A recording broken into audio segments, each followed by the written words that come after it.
Hello, hello, hello. Welcome to this thrilling prog review. I guess it is a prog review because we're talking about this. This is something called PSYCH, British prog rock, folk and blues, 1966 to 1973. It's a compilation album. It's on the Decca label. I got into bed with a PR company for this. I feel a bit grubby. Normally, I don't dance with the devil, but I thought it might be interesting to cover. Thought, okay, give it a go. It's got the 4-letter word prog in the title, so it might be up our alley. It might be. It just might be. And so here we are. It is a 3 CD compilation comprising of, oh God, I've got to add up all the tracks now. I ain't got my glasses. How am I supposed to? If I hold it far enough away, 26 plus 21 is 47, plus 17 is 60 something. Anyway, there's quite a few tracks on this.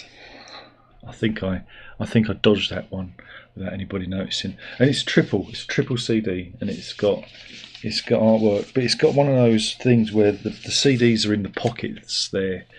It's that, and I've already managed to wanker it already, trying to get the CD out. Sorry, it's bad design because they put the CDs in little pockets, and then you end up split. Look, that's my main criticism. You got to kind of just and so yeah, it's quite a big undertaking. It's a big set. It's a big old thing, and you also get a booklet. You get a booklet to read. Look, and it's got all the labels and things in. Of course, you're not going to see it because it's a bit blown out because it is. But yeah, and so it tells you all about the artists and the releases on the Decca label from that period. Look, there's even a picture of the Moody Blues. Isn't that amazing? So yeah, it's what can you say? Even though it's called British prog rock, folk and blues, and it's psych, so you think it might be psychedelic. I suppose with a bit of psychedelic influence on there. This really is at how can I put this politely, at the fag end of that period of time. These are the people, the also-rans. Again, I'm trying to be as polite as I can. This is obscure alley. This is the where are they now file of material. But I'm not poo-pooing it, because you do have people on here like, he says, holding it away from him, people you may have heard of, like Al Stewart, the Moody Blues I just mentioned, the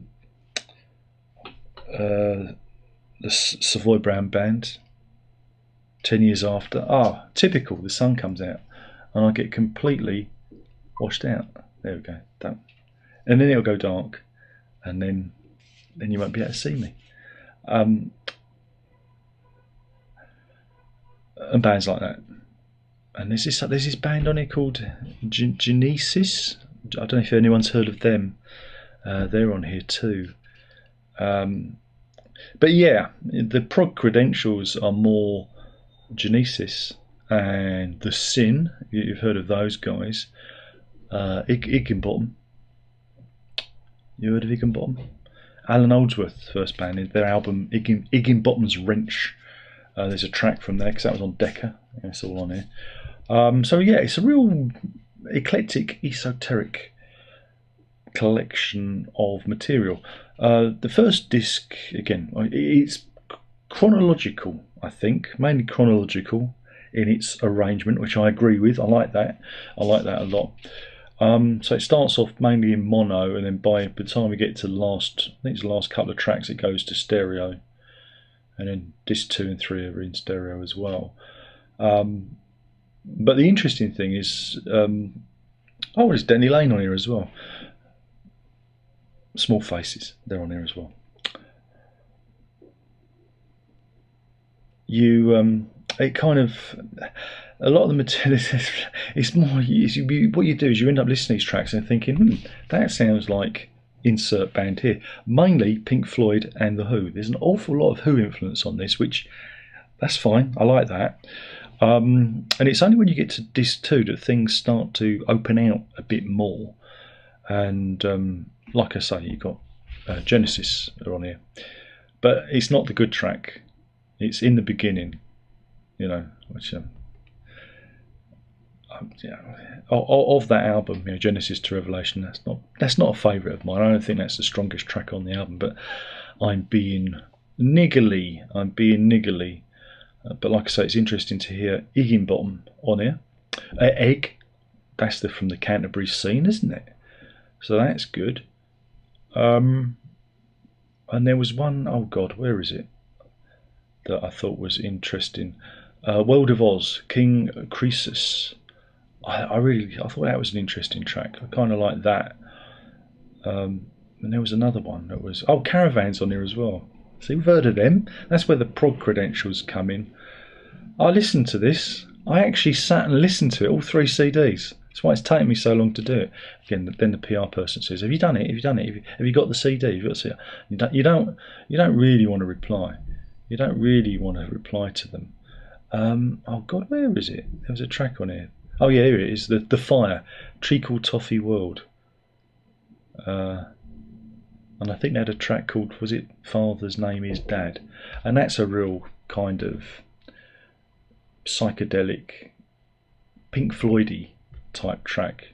If you get it, it's the kind of also ran. That was done in '68 after that the Piper album hit. So you can kind of hear a lot of influence on tracks like that.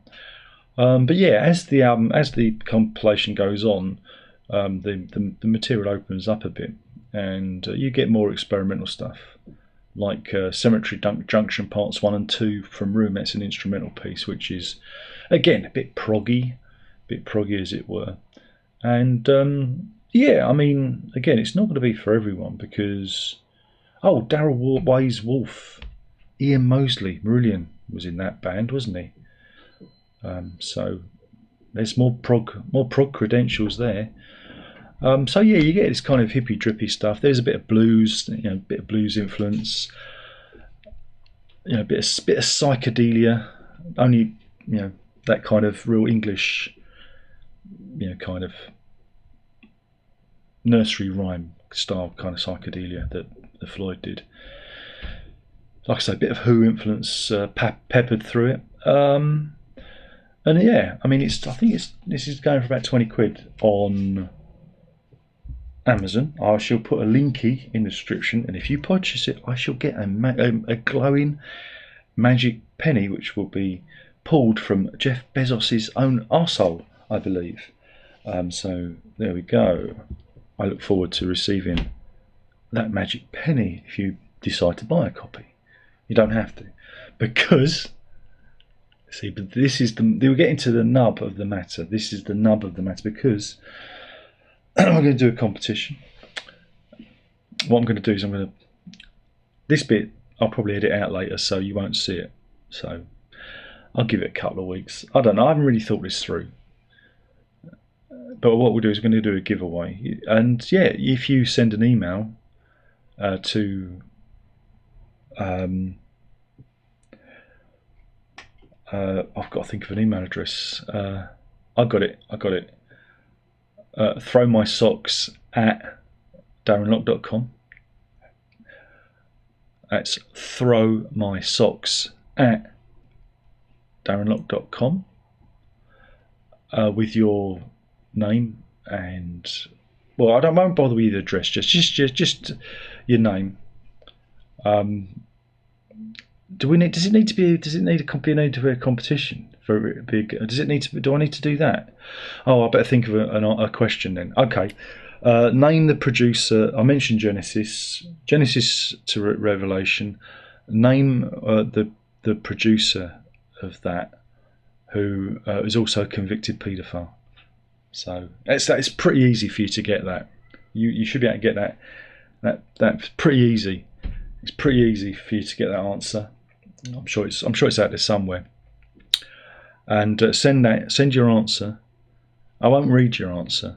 Because I'm going to randomly check it. I'm just going to look at the names. I'm going to choose somebody I know, and I'm going to send it to them. No, I'll do it randomly. I'm joking. So send that answer to throwmysocks@darrenlock.com, and I'll put that in the link. So just in case I've said different things, because I'm very, very unprofessional. Of course I am. But yeah, it's an interesting thing, because again, it's under the Decca label. It's an interesting compilation. I think it's really well put together. I think the booklet's really cool, but it's really kind of out there. Again, it's it should be. Again, I think calling it that is, I don't know. I think they should have maybe gone to the more obscure. They should have talked a bit. It should have been called maybe obscure, or maybe these things are well known. I've just not heard of them. But I thought it was an interesting collection, and it makes you realise how many bands there were out there, and how many of them were, trying to crack the market with their particular version of prog rock, folk, and blues from 1966 to 1973. Good collection. Again, if you want to dip your toe in the, like I say, the more obscure end of the market, it opens with "I'm Not Your Stepping Stone" by the Flies. Again, that was covered by the Monkees and Sex Pistols. That's a good opening track, isn't it? That's a good opening track. So, but some of the names on here, some of the names are well worth it. The Wards of Court. Okay. Where's the other one? I've got to find it. Crocheted Donut Ring. Yeah, Crocheted Donut Ring. What a name.